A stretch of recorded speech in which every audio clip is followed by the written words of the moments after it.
where demands on our time and energy are ever increasing.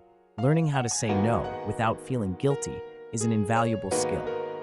Many of us struggle with the guilt that comes from turning down requests, leading to stress and burnout.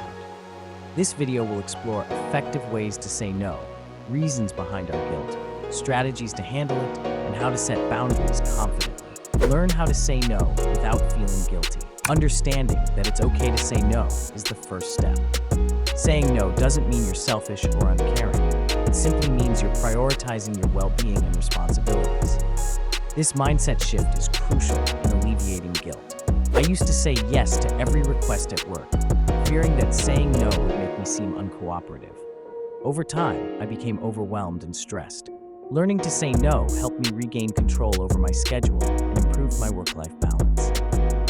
Say no without being a pushover. It's important to assert your boundaries without being aggressive. Being firm yet polite can help you communicate your limits without coming across as harsh or uncaring.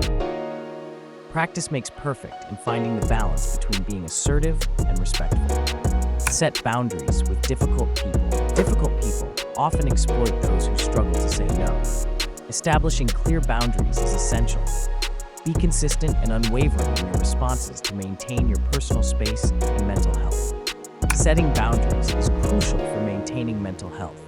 It's important to remember that saying no is a form of self-care, says Dr. Jane Smith, a psychologist specializing in assertiveness training. Reasons why we feel guilty when we say no.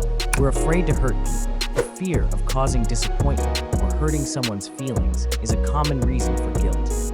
We often prioritize others' emotions over our own needs, leading to an imbalance that can harm our well-being. We're afraid of being rejected. Saying no can bring about fears of rejection or alienation.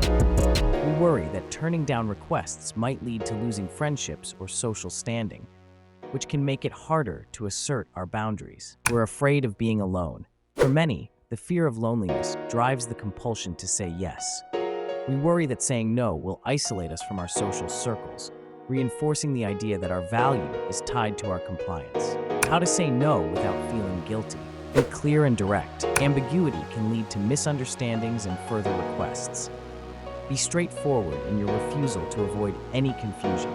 For example, instead of saying, "I'll think about it," you could say, "I won't be able to commit to this right now." Be respectful and polite. A polite no can soften the blow and maintain goodwill. Use phrases like, "I appreciate the offer, but I can't," to show that you value the relationship despite your refusal. Give yourself reasons for saying no. Remind yourself why you're saying no. Whether it's to protect your time, focus on your priorities, or maintain your mental health, having clear reasons can reinforce your decision and reduce guilt. How to deal with guilt after saying no. Acknowledge your feelings. It's normal to feel guilt after saying no.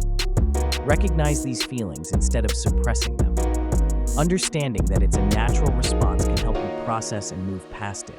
Talk to someone you trust. Discussing your feelings with a trusted friend or family member can provide perspective and reassurance. They can remind you that it's okay to prioritize yourself and that your relationships are strong enough to withstand a no. Take care of yourself. Engage in self-care activities that replenish your energy and validate your choice.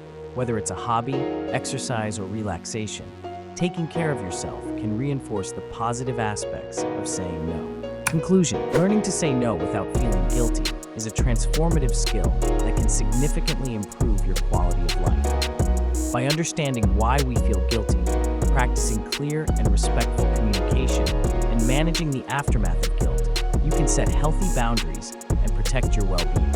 This guide is just the beginning of your journey to assertiveness and self-care. Have you struggled with saying no?